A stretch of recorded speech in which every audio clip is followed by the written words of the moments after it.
1956 যে essential commodity act আছে সেই অ্যাক্টের আওতায় আসলে আমাদের এসেনশিয়াল প্রোডাক্ট হিসেবে তেল এবং চিনি এটা বাণিজ্য মন্ত্রক থেকে মূল্য নির্ধারণ করে দেয় এবং এই মূল্য নির্ধারণটা এটি কিভাবে করে সেটা একটা ফর্মুলা আছে। Bangladesh trade and trade commission এটি অ্যানালাইসিস করে এবং তার প্রেক্ষিতে পিরিয়ডিক্যালি আমাদের এই মূল্যটা নির্ধারণ করা হয়।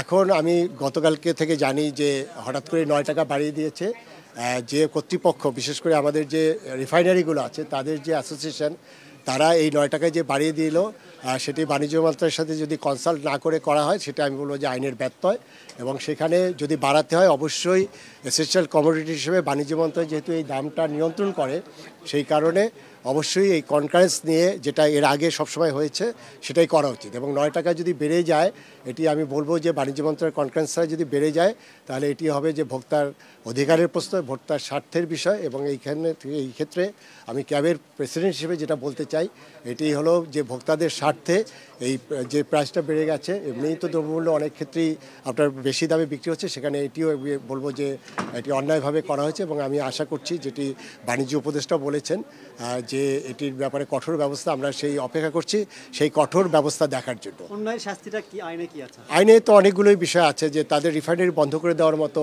এখানে সুযোগ আছে, কম্পিটিশন কমিশন আছে এবং এখানে যেটা মজুতদারি যে আইন আছে বা এই ক্ষেত্রে যেটা আছে ভোক্তা অধিকার আইন, কম্পিটিশন কমিশন আইন, ইভেন যদি কেউ হোল্ডিং করে যেটা মাঝে মাঝে দাম বাড়ানো হয় সেখানে স্পেশাল পাওয়ার একটা ব্যবস্থা আছে।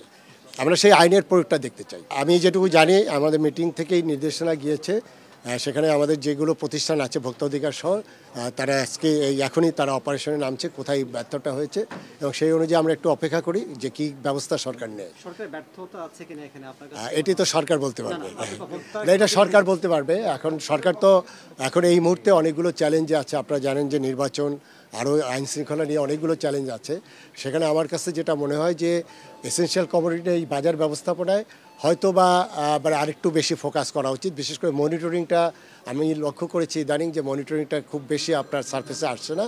আমার মনে হয় সরকারের উচিত অন্য যেগুলো পলিটিক্যাল ইস্যু আছে, আইন শৃঙ্খলা ইস্যুর পাশাপাশি দ্রব্যমূল্য এটি কিন্তু একটা বড় ইস্যু এবং সেখানে আমি যেটা মনে করি যে ভোক্তাদের পক্ষে সেটি হলো যে বাজার মনিটরিংটা আরও জোরদার করা উচিত এবং এটা আছে যে মনিটরিংয়ে আপনারাও বলেন যে কোনো রেজাল্ট আসে না, রেজাল্ট এটাও আসে যে মনিটরিং না করলে হয়তো আরও বেশি খারাপ হতো। সেই জায়গা থেকে আমি বলবো যে যেসব কর্তৃপক্ষ আছে, স্থানীয় প্রশাসন এবং আমাদের ভোক্তা অধিকার সহ আরও যে প্রতিষ্ঠানগুলো আছে সেখানে এই মনিটরিংটা জোরদার করা উচিত। বড় প্রতিষ্ঠানের সাথে সরকার বারবারই আপোষ করে, এই ক্ষেত্রে দৃষ্টান্তমূলক কিছু দেখানো উচিত কিনা?